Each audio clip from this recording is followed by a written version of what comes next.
They sent him back broken. His mother was still waiting. The first thing Mara noticed before the screaming started, how quiet the house had become. Not the comfortable quiet of a family finally at rest. Not the kind she'd been chasing since her husband walked out 18 months ago. Not the kind she'd promised herself would come once the bills were paid. Once Jacob's therapy sessions started showing results. Once little Senna stopped drawing pictures of a man standing in the dark hallway outside her room. This was a different quiet, a held-breath quiet. The kind that made the hair on the back of her neck stand up even before her brain could form the thought. Something is wrong in this house. She'd fallen asleep at the kitchen table again. The occupation registry glowed on her screen.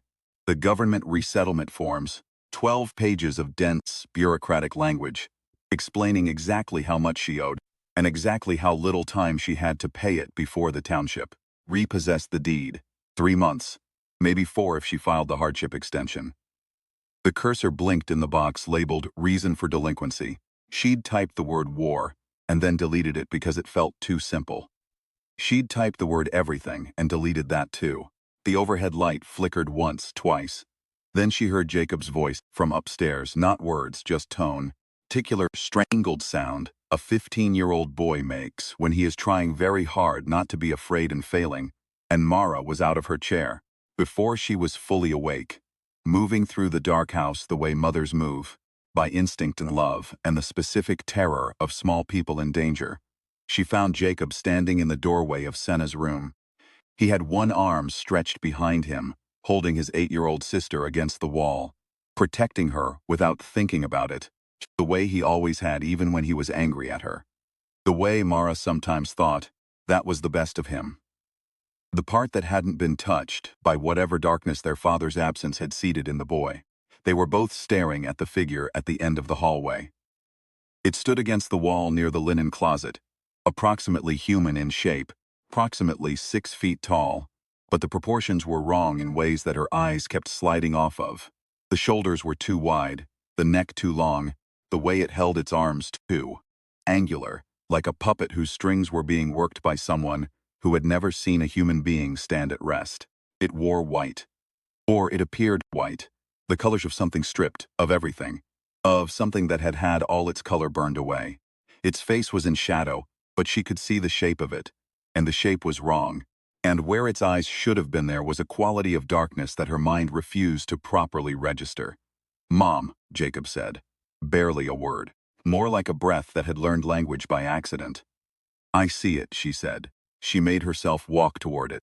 This was the thing people who hadn't met her properly could never understand about Mara Chen, that her fear did not stop her. It informed her. It made her precise. She moved toward the figure because her children were behind her, and the figure was between her family and safety, and that was the whole of her calculation. She reached for the hallway light switch. The figure flickered, like a bad signal, like something being broadcast across an enormous distance and arriving here incomplete. Its head turned toward her. She felt it more than saw it, and then it was gone. Not faded, not walked away, simply removed. The space it had occupied was ordinary wall and shadow again. The 3 of them stood in the hallway for a long moment. "That wasn't Dad," Senna said finally, with the absolute certainty of a child who has already sorted this category and filed it. "No," Mara agreed. "That wasn't Dad."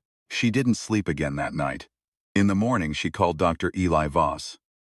Eli arrived with equipment she couldn't name packed into cases she didn't recognize, and the slightly flustered energy of a man who had been thinking about a problem for years and had just been handed a reason to finally test his theories out loud.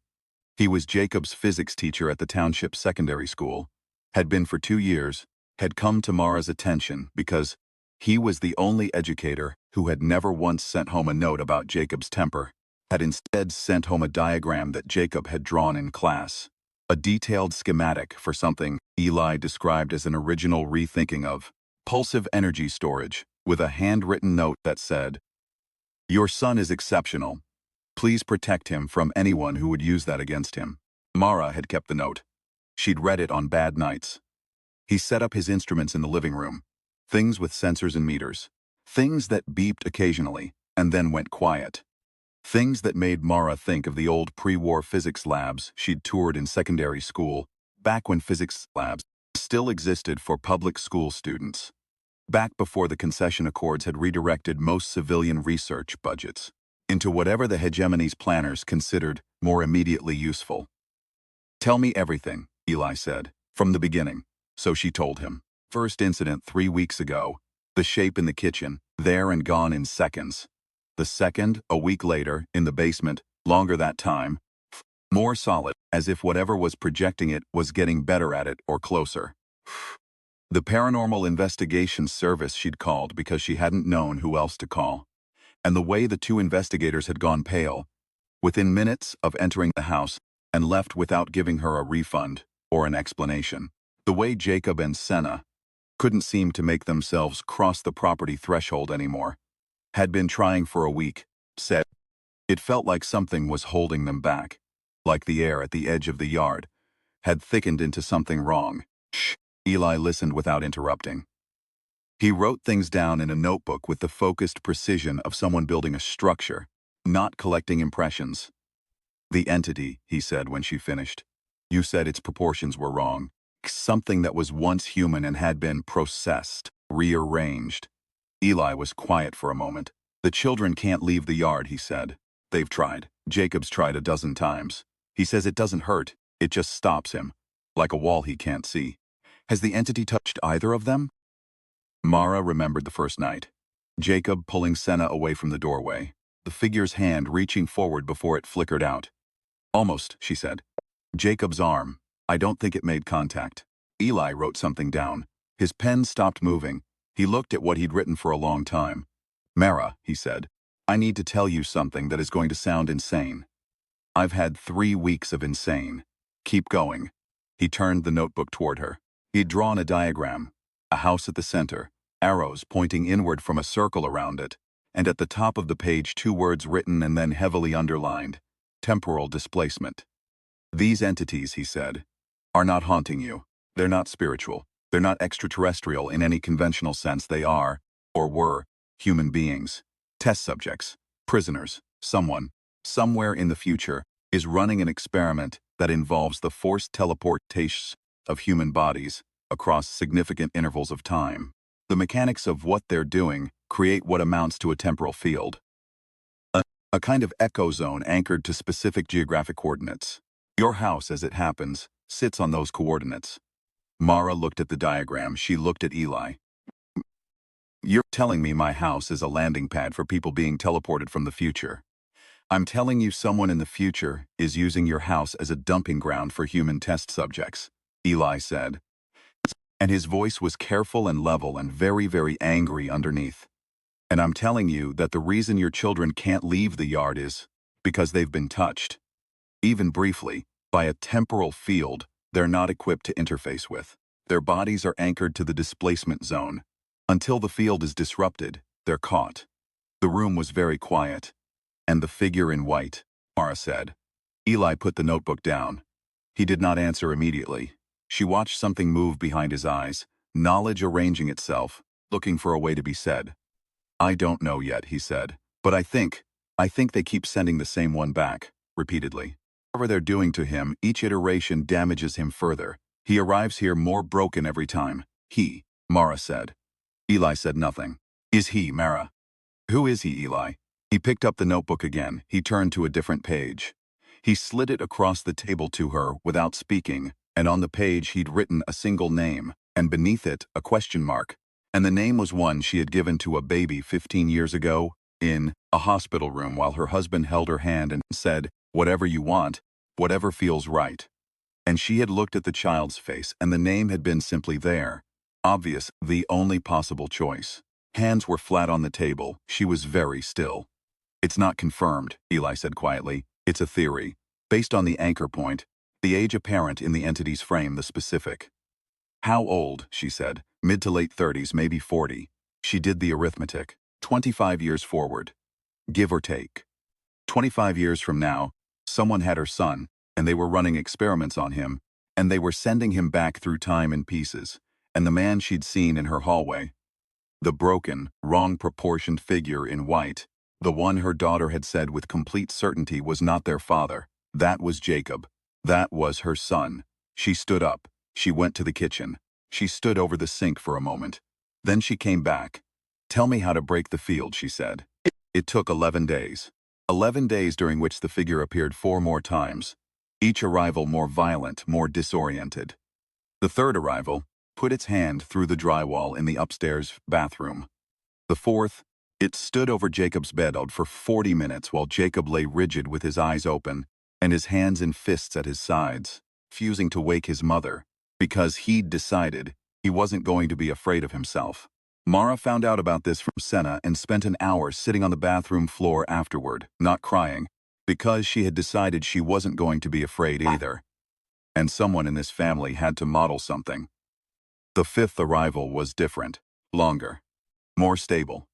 The figure stood in the kitchen doorway for nearly 6 minutes, and for the last 30 seconds of it, it was looking at her, really looking, past the damage, past whatever the experiments had done to the architecture of its face, and she made herself hold its gaze. She made herself not look away. She stood in her kitchen at 2 in the morning, with her hands braced on the counter, and she looked at this ruined future version of her son, and she said, quietly and clearly, "I know, I'm working on it." The figure flickered. Something in its posture changed. A fractional shift. A quality of stiffness going slightly out of the shoulders. Barely perceptible.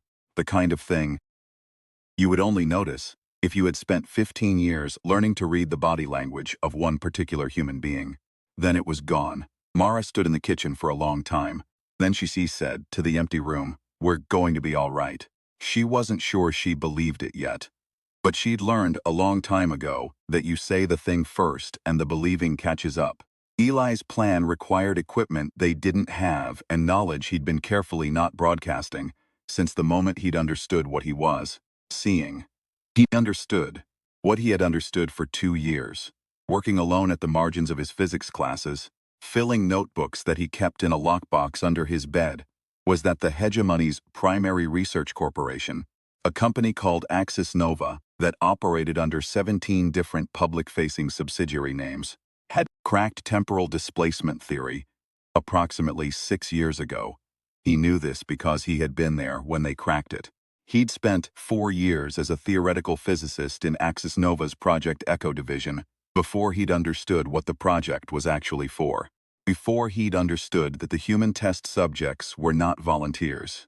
Before he'd understood that the corporation's directors had presented the displacement technology to the hegemon's inner council not as a scientific achievement but as a military asset, specifically as a method for removing inconvenient people from the present timeline with perfect deniability.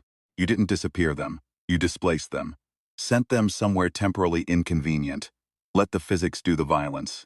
He'd quit, he'd run. He'd taken a teaching job in a small township and spent 2 years trying to forget what he knew. The field generators in Mara's house, buried in the foundation, he found them on the 8th day, were Axis Nova hardware, Project Echo hardware. He recognized the casing. Someone at Axis Nova, 25 years from now, was using Jacob Chen as a test subject, and someone, possibly the same someone, had selected this house, at this address, at this coordinate point, as the receiving end of their displacement array. Eli sat in the basement with a flashlight and a screwdriver for a long time after he found the generators.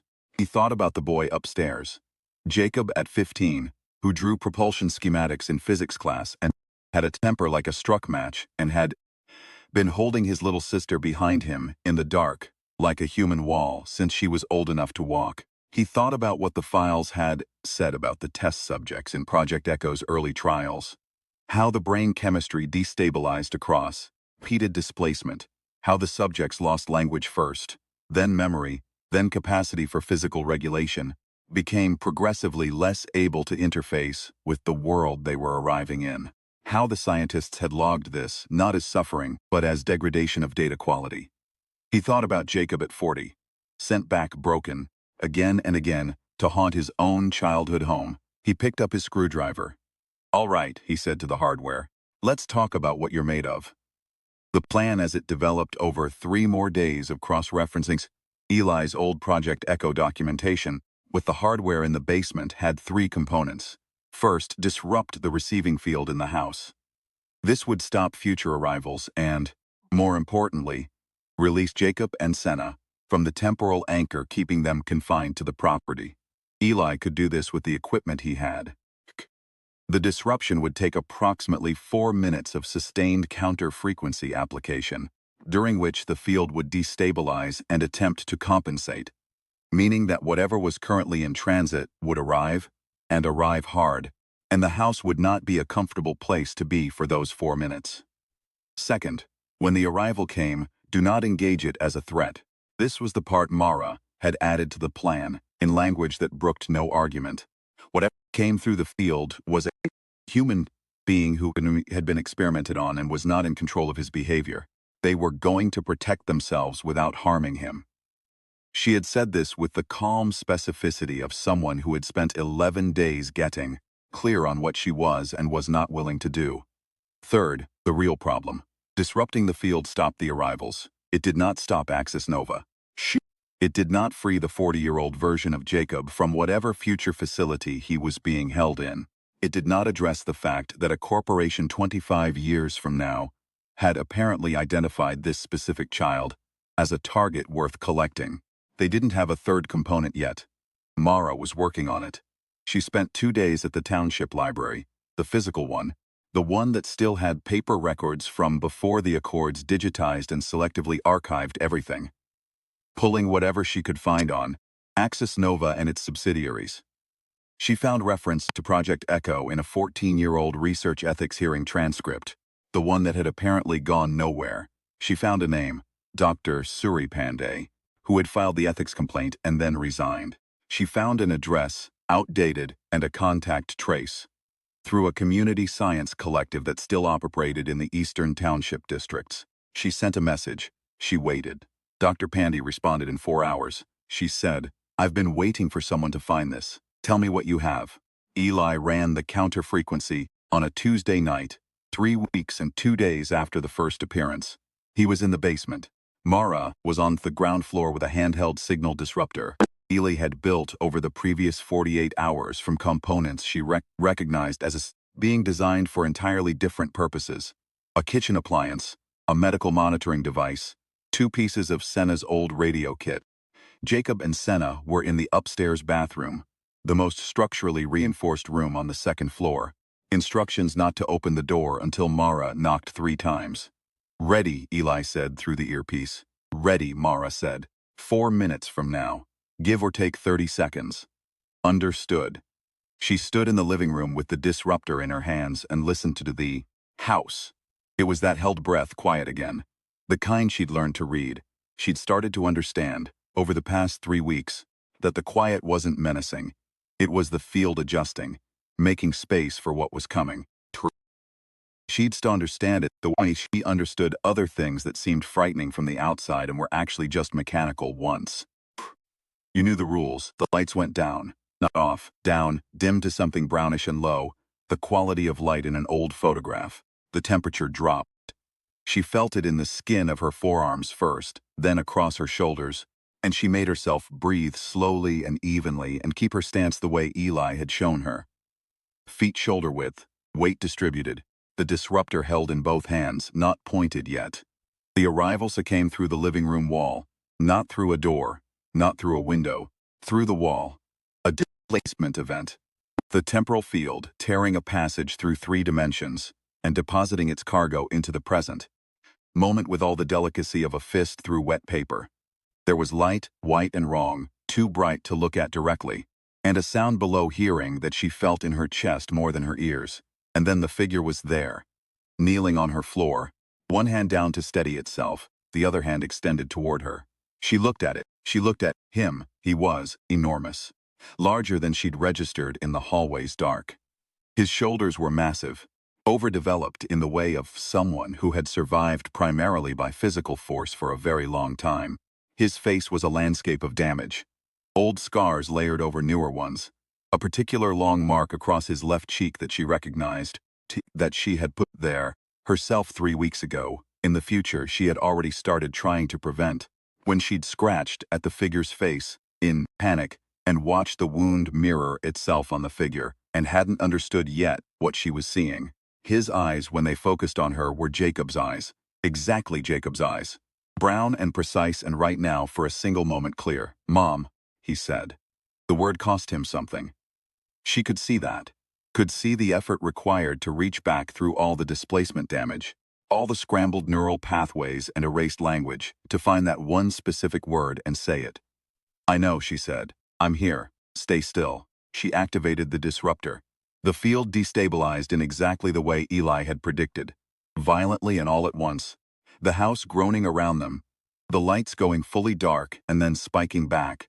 A high-pressure change that made her ears pop and left a taste like iron at the back of her throat. She kept the disruptor active and kept herself between the collapsing field and the figure on her floor, and kept her breathing even. 4 minutes, she counted. At 3 minutes 40 seconds, future Jacob, damaged Jacob, the version of her son she was not going to accept as the only possible outcome, reached forward and put his hand on the floor near her feet, not touching her, just there. Like grounding himself, like finding a fixed point in the chaos. She moved her foot 6 inches, until his fingertips were touching her shoe. At 4 minutes 12 seconds it stopped. The house went absolutely quiet. Then the refrigerator hummed. Then a car passed outside. Then Eli's voice came through the earpiece, saying, "Field is down, Mara, it worked." She heard, from upstairs, the creak of a door, and 3 sets of footsteps, and then Jacob, present Jacob, 15-year-old Jacob, the one with the temper and the schematics, and the whole unwritten future ahead of him, appeared in the living room doorway with Senna behind him, and looked at the figure on the floor, and went very still. The figure looked up at him. 2 versions of the same person, looking at each other across 25 years. Present Jacob's jaw was working. He was doing that thing he did when he was trying to hold something in. A structural kind of silence, rigid and concentrated. The way he'd looked at the figure in the bedroom doorway 3 weeks ago, not letting himself be afraid of himself. His fists were at his sides. His eyes were bright. "Hey," he said finally. The figure on the floor made a sound. It might have been a word. It might have been the attempt at one. It was the closest thing to a greeting that 25 years of torture and temporal displacement left a person able to produce. Jacob crossed the room. He sat down on the floor across from his future self. He said, very quietly, "We're going to fix this." Mara watched her son say this to himself and felt something in her chest that she didn't have a word for. Not quite pride, not quite grief, not quite hope. All 3, simultaneously, arranged in some configuration that only mothers with impossible children have occasion to feel. "Yes," she said. "We are." Dr. Pandy arrived 2 days later. She was 71, small, precise, and moved through Mara's living room with the assessing focus of someone cataloging evidence at a scene she'd been expecting to find for years. She examined the basement hardware. She examined Eli's counter-frequency device. She examined the logs Eli had kept of each temporal arrival. She looked at future Jacob, who was still there, stable now that the field was down, unable to be returned to his origin point without functioning displacement hardware. For a long time without speaking. "They're going to know," she said. "When the field went down, their monitoring system will have registered the disruption. Nova's security division will initiate an investigation. You have days, perhaps, not more." "What do we do with days?" Mara asked. Pandy looked at her. "What I should have done 14 years ago when I filed that ethics report and then let them scare me off." She set a hard drive on the table. "Everything I took when I left. Project Echo documentation, financial flows, operational hierarchy, names, the inner council members who approved the human trials. Enough to take to the Reconstruction Tribunal and burn them to the ground. The tribunal has been trying to investigate Axis Nova for 6 years, Eli said. They've been trying without the operational core, Pandy said. I have the operational core. I've had it for 14 years. I was afraid. She looked at her own hands. I was afraid of exactly what they did to him. She looked at future Jacob, and they did it anyway. To someone else's child, Mara said. What do you need from us? A secure transmission point. The data goes to 6 different tribunal branch offices simultaneously, in 6 different jurisdictions, with verification chains they can't all block at once. If we do this right, they can't suppress it. They can send someone to shut us down, but they can't unring the bell. Pandy paused. And I need someone who understands Axis Nova's encryption architecture. Everyone in the room looked at Eli. Eli looked at future Jacob. Future Jacob looked at the table. He was having a clearer day. Whatever rest and food and absence of temporal transit had done for his neurological function had produced an incremental improvement. He couldn't sustain long verbal sequences. But when he reached forward and turned Pandy's hard drive over in his hands, examining the casing with the same focused attention that 15-year-old Jacob gave to propulsion schematics, something in his face sharpened. He looked at Eli. He tapped the casing twice, then drew a shape in the air, not random, not the motor confusion of a damaged nervous system. Deliberate, specific. Eli stared at the shape. His expression changed. That's the Echo 7 cipher architecture, he said slowly. That's how do you know? Future Jacob looked at him steadily. Right, Eli said. Of course you know. You've been inside their system for 25 years. He pulled his chair closer. He found paper and a pen. Show me. They worked for 16 hours straight. Mara made food and brought it in at intervals, the way she'd learned to do with Jacob's episodes. Not interrupting, not making the disruption about herself, just making sure the fuel was available. Senna fell asleep on the couch at midnight, and Mara put a blanket over her and sat in the armchair, watched the room. Eli and future Jacob at the table, heads bent over the paper, trading a pen back and forth. Future Jacob's handwriting shaky, but the structures he was drawing increasingly coherent. Eli translating them into the digital architecture they needed. Present Jacob sat across from them. He'd been there for 12 hours. He hadn't said much. This was not unusual. He processed quietly, but he was watching future Jacob with an expression Mara couldn't quite read. Not fear, not exactly grief, something more complex. Something that looked, in its particular combination of elements, like a decision being made. 2 in the morning he said, to no one in particular, I'm not going to let that happen. Future Jacob looked up. Their eyes met. Present Jacob said, I know that doesn't mean anything to you now, but I'm saying it anyway. Future Jacob held his gaze for a long moment. Then he did something that broke Mara's heart quietly, in the specific, low-impact way that the worst things tend to break hearts. He smiled. Small and crooked and damaged and entirely recognizable. The exact smile she'd seen on Jacob's face at age 6, when he'd figured out how to fix the broken antenna on his radio kit and was trying not to look too pleased with himself. The encryption was done by 4 in the morning. Pandy ran the transmission at dawn, from 6 devices simultaneously, through routing architecture that Eli had spent the last 3 hours making as difficult to intercept as he could. They sat in the living room and watched the confirmation signals come back one by one. The tribunal branches in the Northern District, the Eastern Bloc, the 3 independent judicial offices that still operated outside hegemony direct oversight. 5 of 6 confirmations in the first 2 minutes. Pandy was watching the 6th. Her hands were flat on the table, very still. The 6th came through at 6 minutes and 42 seconds. She let out a breath she might have been holding for 14 years. Outside, the sun was coming up. The light came through the kitchen windows and hit the table at an angle that made everything look briefly clean, briefly simple, the way things look in the moments just after something is shifted. Mara's phone rang. She looked at the number. She answered. Miss Chen, a man's voice, official and careful. This is Senior Investigator Male, Reconstruction Tribunal, Northern District. We've received documentation pertaining to a Dr. Pandy. We're initiating an immediate review. Can you confirm your location? Yes, Mara said. And I have additional witnesses. She looked at the room. Eli, exhausted and alert. Pandy, very still and very present. Senna, awake now, watching from the couch with the clear-eyed gravity of a child who has understood, without being told, that something important has just happened. Present Jacob, standing in the kitchen doorway, and future Jacob at the table, looking out the window at the light. We'll need sworn statements, Investigator Malley said. We have more than statements, Mara said. We have 25 years of operational records. We have 2 witnesses who were inside the program, and we have someone who can testify to what the program does to its subjects. She looked at future Jacob, firsthand. There was a pause on the line. Mrs. Chen, Mal said, I want to be very clear.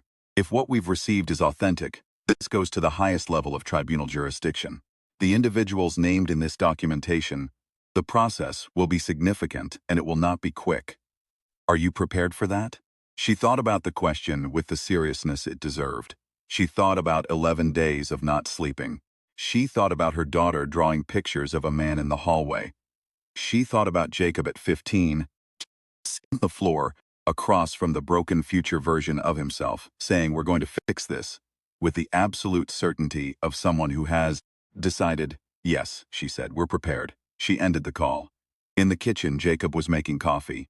She could hear the particular sound of it, the cabinet opening, the specific clatter of the mugs, the ordinary domestic percussion of a 15-year-old who had learned to make coffee because his mother needed it, and had never made a production of this, had simply started doing it quietly. One morning, about a year ago when things were very hard, and he had apparently decided that this was one thing he could do. Future Jacob turned from the window when he heard it. Something in his face went through several things rapidly. Recognition. Something older than recognition. A kind of grief that sat beside a kind of ease. The way two things that are opposites can sometimes occupy the same space if they're made of the same material. Present Jacob appeared in the doorway with two mugs. He set one on the table, in front of his future self. Future Jacob looked at the mug. He looked at Jacob. He put both hands around it. The way you hold something warm, when you've been cold for a very long time. Jacob went back to the kitchen without saying anything. He didn't need to. They were the same person. He knew. The Axis Nova investigation took 3 years, 2 tribunal sessions, 1 attempted suppression that failed because Pandy had built in 6 redundancies and Eli had built in 4 more, and the combined testimony of 41 former Project Echo personnel who came forward once the documentation was public. In the second year, the displacement program was suspended by tribunal order pending investigation.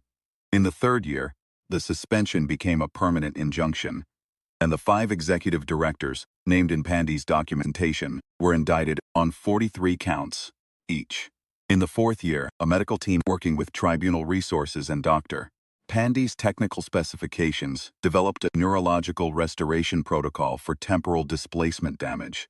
The process was slow. It was not complete. There were things that did not come back, but language came back. Memory came back, in fragments, in the specific nonlinear way that damaged things sometimes find their way back to function. Not whole, not perfectly, but there. Future Jacob, who was, technically, also just Jacob, just a different coordinate of the same person, sat in a room in a medical facility in the 4th year and had a conversation with his mother. A real one. Back and forth, words matching up with meaning, the whole infrastructure of communication working more or less the way it was supposed to. He told her some things. Not everything. Some things had not come back, and he had made peace with that in the particular way that people who have been through very hard things sometimes make peace. Not by pretending the loss isn't real, but by deciding that what is still present is enough to work with. He told her about the facility. He told her that they had taken him at 38, and that the reason they had taken him specifically was that by 38, he had become a significant enough problem for Axis Nova that they had decided displacement was simpler than prosecution. That the thing he had done to become a problem was the same thing that had led to this room, which was that he had, in a different timeline, found the documentation himself and tried to bring it forward. They'd taken him before he could. "So you sent yourself back," she said. "Or they did, trying to erase the evidence, and it backfired." "Both," he said. "At the same time, the same action." He looked at his hands. "I was trying to get back to you," Mara said. "You did," he looked at her. The eyes were Jacob's eyes, even now, brown and precise. The same ones she had looked into, in a hospital room 38 years ago, and felt the name arrive like an inevitability. "I know it wasn't," he started. "Don't," she said. "Don't apologize for what they did to you." He was quiet. "You came back," she said. "Every time they sent you, you kept coming back to that house. To me." She put her hand over his. "I used to think you were haunting us. You were just coming home." Outside the window, the city went about its business. Somewhere in a township secondary school, a 15-year-old with a short temper and a gift for propulsion schematics was in physics class, arguing with the new teacher about something. Living forward. writing a future that was now open. Future Jacob looked at his hands, covered by hers, and was quiet for a moment. Then he said, with the particular precision of a person who has lost language and found it again and is, not taking it for granted, "Thank you for not looking away." She had stood in her kitchen at 2 in the morning and looked at a ruined version of her son and said, "I know. I'm working on it." She had run a signal disruptor through 4 minutes of temporal field collapse and kept her breathing even. She had held her ground in the dark, the way she had always held her ground in the dark. The way she would continue to hold it, because that was what you did. You said the thing first. The believing caught up. "I was never going to," she said. The city outside was ordinary and bright and going about its life, and in the space between her hand and his, some specific version of the future that had once seemed inevitable had become simply one of the things that did not happen. They sat there together in the morning light, mother and son at 2 different points in the same life, both of them still here,